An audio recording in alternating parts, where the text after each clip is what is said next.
रसिक प्रेक्षकांना आपण संबोधित करावं।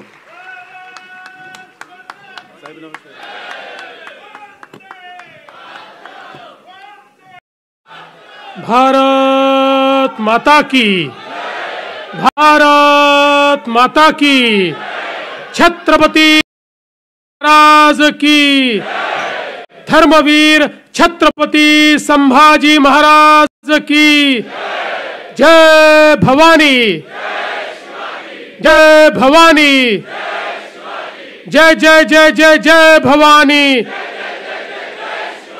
जय जय जय जय जय शिवाजी।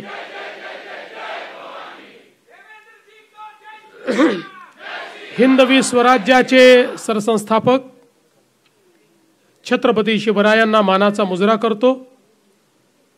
भारतीय राज्यघटनेचे शिल्पकार भारतरत्न डॉक्टर बाबासाहेब आंबेडकर यांना मानवंदना अर्पित करतो। आजच्या आपल्या या कर्तव्यपूर्ती सोहळ्यामध्ये मंचावर उपस्थित असलेले मराठी भावविश्वाची ज्यांनी दशकानुदशके सेवा केली असे आदरणीय पंडित हृदयनाथ मंगेशकरजी, आदरणीय उषाताई मंगेशकर, आमचे सहकारी आणि मंत्रिमंडळात मंत्री म्हणून काम करणारे लोढाजी, ज्यांच्या नेतृत्वात सांस्कृतिक कार्य विभागाने हा युनेस्कोचा कार्यक्रम अतिशय उत्तम प्रकारे पार पाडला, ते राज्याचे सांस्कृतिक कार्य आणि IT विभागाचे मंत्री ॲडव्होकेट आशिष शेलारजी, सन्माननीय प्रवीण दरेकरजी, कालिदास कोळंबकरजी, तमिल सेल्वनजी, प्रसाद लाडजी, अमित साटमजी, संजय उपाध्यायजी, सुनील राणेजी, मंचावरील सर्व मान्यवर आणि या ठिकाणी उपस्थित सर्व भगिनी आणि बंधूंनो, आज आपल्या सर्वांकरताच हा अतिशय अभिमानाचा दिवस आहे की आपल्या छत्रपती शिवरायांच्या 12 किल्ल्यांना युनेस्कोने जागतिक वारसा स्थळाचा दर्जा दिलेला आहे। आपल्या राजाचं कार्य हे नेहमीच वैश्विक होतं, तरी देखील वैश्विक संस्थेनेही त्याच्या वैश्विकतेला मान्यता देणं हेही अत्यंत महत्त्वाचं पाऊल आहे असं मी समजतो।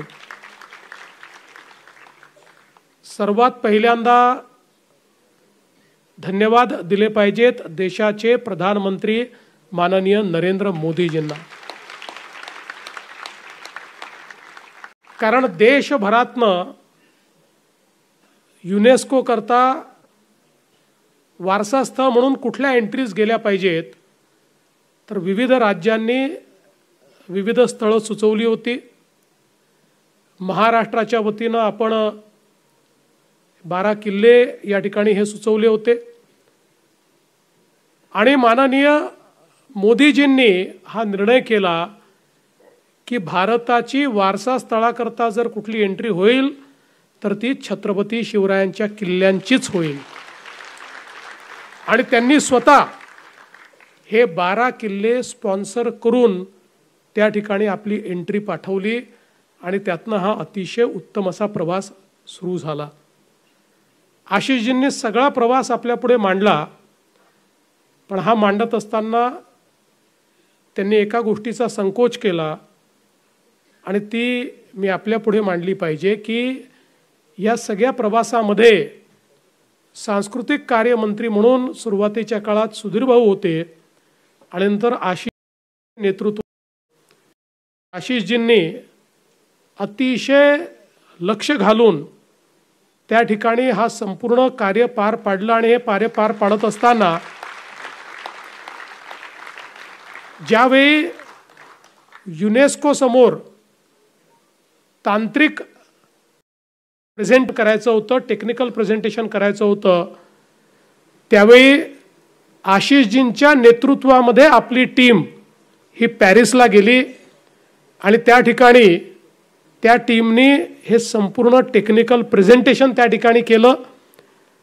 युनेस्कोच्या विविध बॉडीज आहेत किंवा विविध अधिकारी आहेत यांच्याशी चर्चा करून ही आमची एंट्री कशी बरोबर आहे या संदर्भातली सगळी माहिती ही त्या ठिकाणी त्यांनी दिली.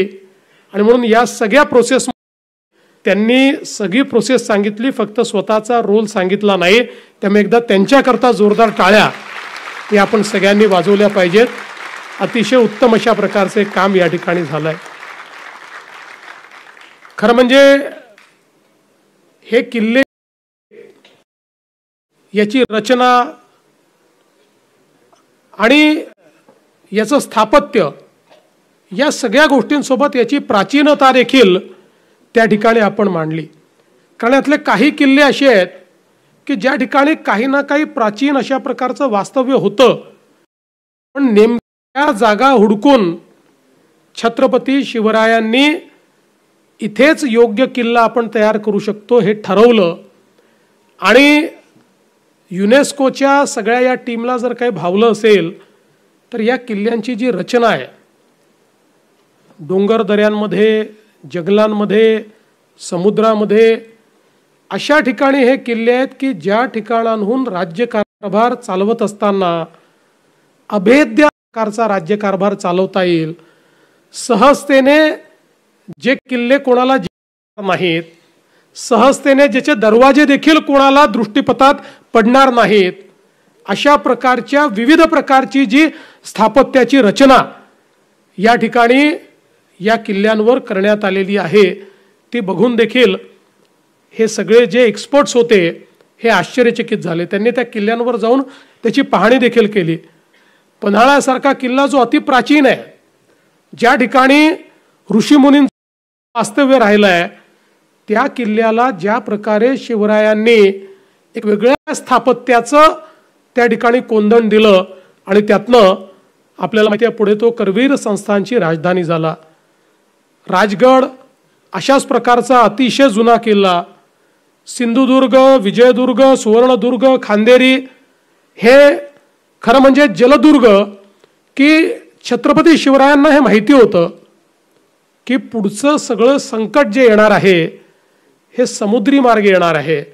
आणि म्हणून आपल्या समुद्रावर या ठिकाणी जर आपण योग्य नियंत्रण ठेवलं तरच आपण आपल्या स्वराज्याला स्वतंत्र ठेवू शकू. आणि म्हणून हे सर्व जलदुर्ग त्यांनी त्या ठिकाणी बांधले.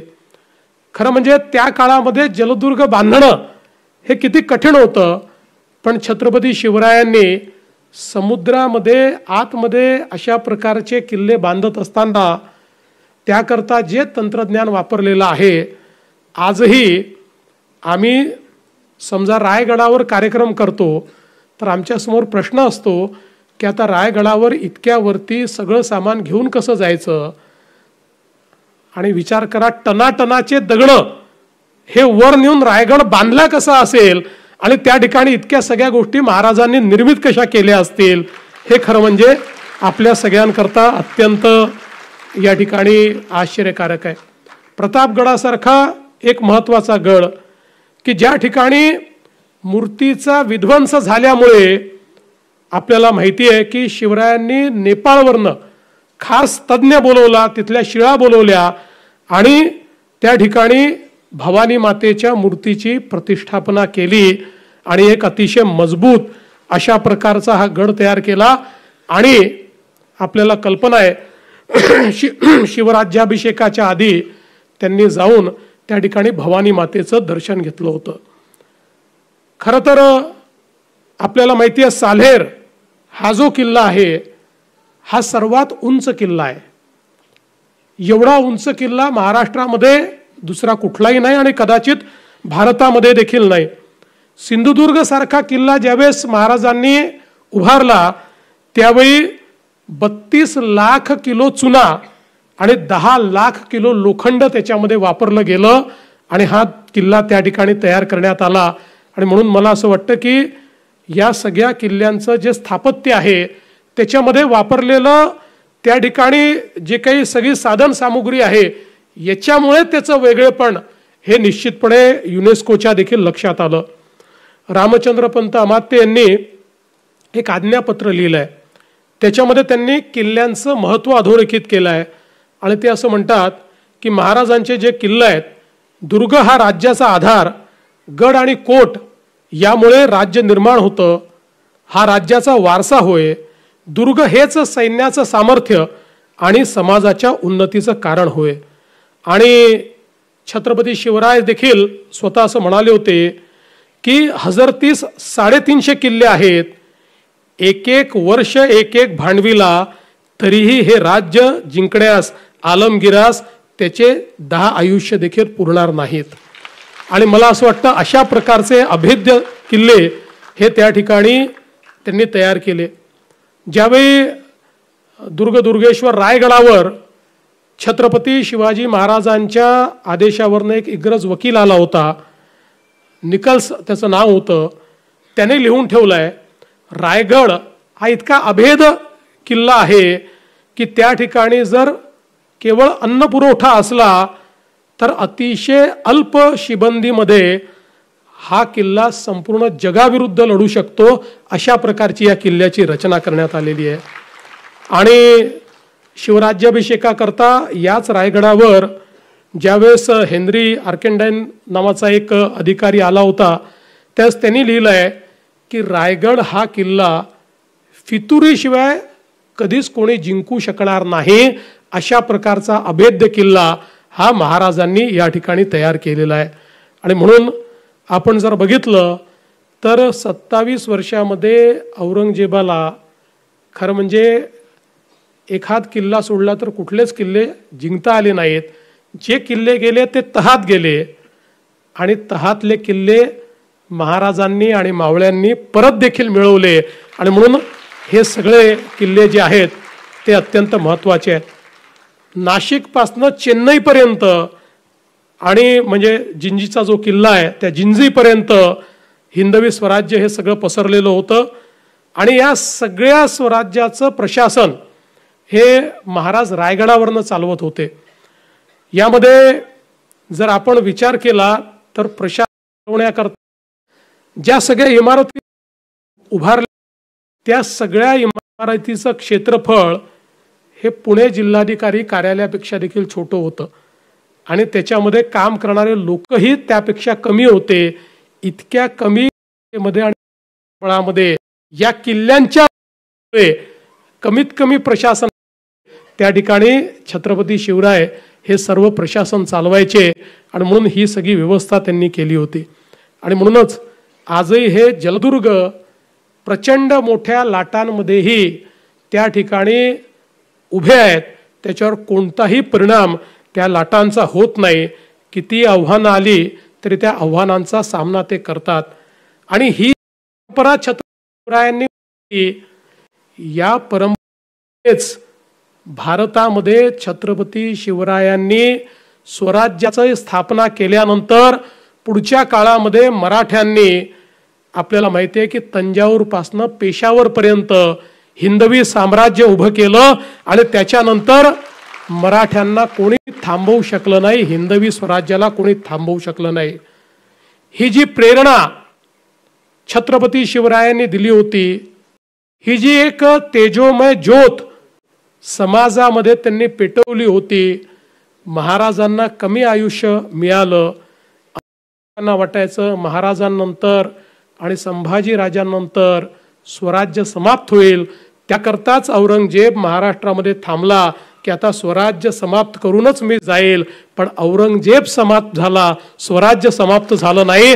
त्यानंतर 100 वर्ष सातत्याने हिंदवी स्वराज्य हे संपूर्ण भारतामध्ये त्या ठिकाणी स्थापित झालं आणि देव, देश आणि धर्माची रक्षा करत राहिलं. हा इतिहास आपला इतिहास आहे, जाज्वल्य इतिहास आहे. इतिहासाची आणि या विचाराचा वारसा चालवणारे आपण सगळे आहोत. खरा वारसा ज्या ठिकाणी ज्या भिंतींमध्ये जिवंत आहेत ते म्हणजे छत्रपती शिवरायांचे किल्ले. आणि त्या आता जागतिक वारसा स्थळ म्हणून या ठिकाणी दर्जा देणं हे संपूर्ण भारतीयांकरता आणि मराठी माणसाकरता अत्यंत मला असं वाटतं अभिमानाचं आहे. आणि म्हणूनच आज हा कार्यक्रम या ठिकाणी हो, आशिषजींचे मी आभार मानेन आणि मुंबई भाजपचे देखील मी आभार मानेन की या कर्तव्यपूर्तीकरता आपण माझा सन्मान केला. खरं म्हणजे मी असं समजतो की ज्या अनेक लोकांनी हे मानांकन मिळवण्याकरता अथक प्रयत्न केले त्या सगळ्यांच्या वतीनं हा सन्मान मी स्वीकारलेला आहे. त्यामुळे ते सगळे लोक या सन्मानाचे खरे अधिकारी आहेत, पण कोणीतरी प्रतीक म्हणून तो स्वीकारावा लागतो, म्हणून त्यांच्या सगळ्यांचं प्रतीक म्हणून मी स्वीकारलाय. आणि मला या गोष्टीचा विशेष अभिमान आहे की पंडित हृदयनाथजी मंगेशकर यांच्या हातून हा सन्मान होतोय. ज्यांच्या वाणीनं खऱ्या अर्थानं मराठी माणसाला आणि मराठी माणसा विश्वाला एक वेगळी उभारी आली. आणि शिवकल्याण राजा या संदर्भात तर आपल्याला माहिती आहे, 51 वर्ष सातत्याने पिढ्या बदलत गेल्या, पण त्याच बाण्यानं या ठिकाणी स्फुरण देण्याचं कल्याण केलं.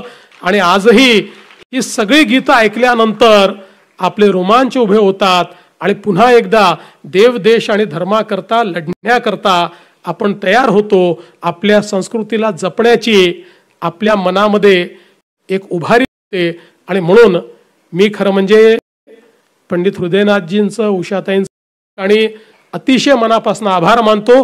आणि त्यांच्या हातून माझा होणं हा माझ्याकरता अत्यंत गौरवाचा क्षण आहे हे या ठिकाणी नमूद करतो. त्यांचे देखील मनापासून आभार मानतो आणि माझं बोलणं संपवतो. धन्यवाद. जय हिंद, जय महाराष्ट्र.